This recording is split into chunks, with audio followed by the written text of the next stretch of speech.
World transitions to pandemic recovery, how can businesses in the region maximize opportunities while dealing with global uncertainties? We talk about this and the 21st International CEO Conference with Management Association of the Philippines President Attorney Dick Du-Baladad. Attorney, great to have you with us. And this conference is just right around the corner. What is the goal of the 21st MAP International CEO Conference? Well, as usual, when we do our conferences, it's about bringing out thought-provoking ideas that anybody could pick for a new invention or trends and developments. And this year, actually, we were talking a while ago about ASEAN, our president being there. It's the theme is also about ASEAN, no? And we are bringing in no less than the Secretary General of the ASEAN.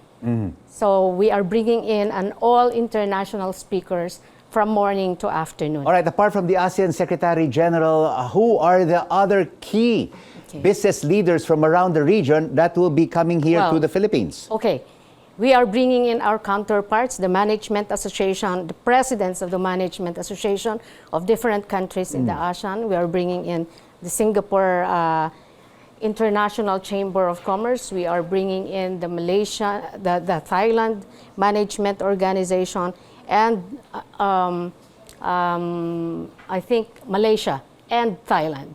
They are coming in here. And of course, we heard the president, who is currently in Indonesia for the ASEAN Summit, talk about geopolitical tensions. And of course, that's one of the focal points that is also being discussed among ASEAN leaders. What about artificial intelligence, attorney, and how it impacts management in corporations, not only in the Philippines, but around the region? That would be one of the topics about use of artificial intelligence, robotics, and all those digital transformations. And the way it will be discussed is that, because you know, this ASEAN economic integration started in 2017, supposedly, but it was disrupted by the pandemic for 2 years. Now we're trying to pick it up, and as we pick up, it's now a different environment, as you know. It's now more about the digitalized world. So that would be one of the topics that we will tackle. And of course, the digitalized world really ramped up, especially during the COVID-19 pandemic. And many of the members of the Management Association of the Philippines also have to upskill and reskill to be able to adapt and adjust to the changing technological advancements of our times. Correct. And that is why we are bringing in foreign speakers, so that we would be able to pick up also from ideas from them. And where will this event be held, It will be attorney? held at Shangri-La, the 4th BGC, and that will already be on Tuesday.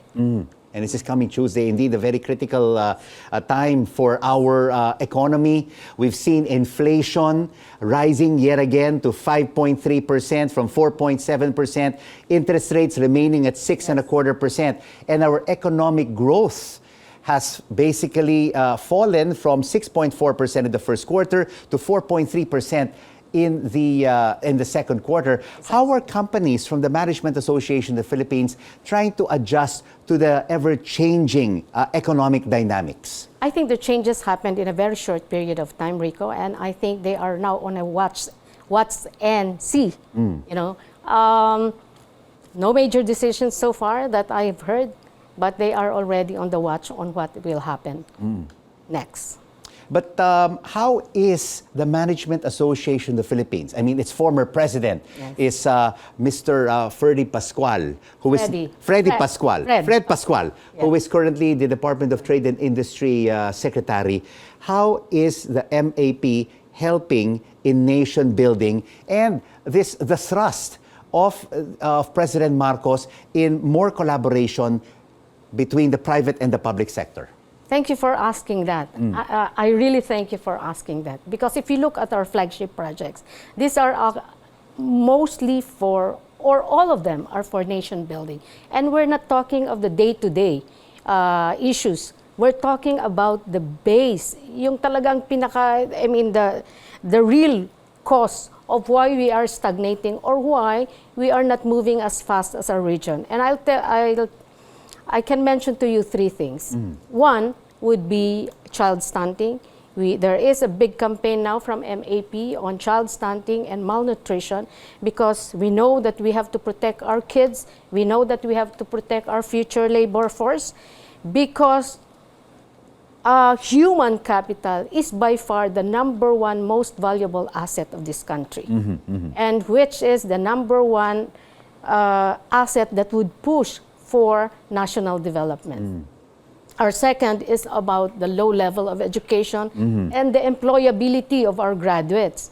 If you would go back on the objective of the K to 12, the objective is that when you reach K-12, you should at least be employable. But as we know, it's not happening. It's not happening. So we are also trying to look at that.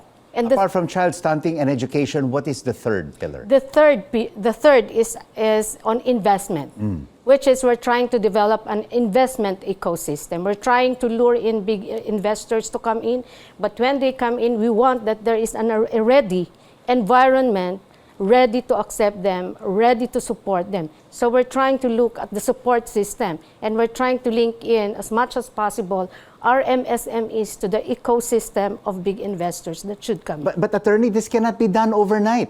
It needs a generation, 2 generations for these changes to materialize. Yes, we know. They should have been done yesterday, decades ago. Why are we only looking at it now? So that's why we need to create the spark. And when we look at these things, we stay true to our mandate, which is about putting in the management excellence. So we're looking at it from a management point of view. For example, on Are you saying then, Attorney, that we are laggards vis-a-vis our ASEAN neighbors like Singapore, Thailand, Indonesia, Vietnam? Well, the data should speak for themselves, okay? I need not say it, but the data should speak for themselves. So, for example, I talk about we're putting in management excellence, and I'll give an example about the malnutrition and child stunting. For decades and decades, this is a problem, and there are many efforts that were already being put into it by both the government and private sectors. But if you look at the latest data, the data still says that we are stagnating.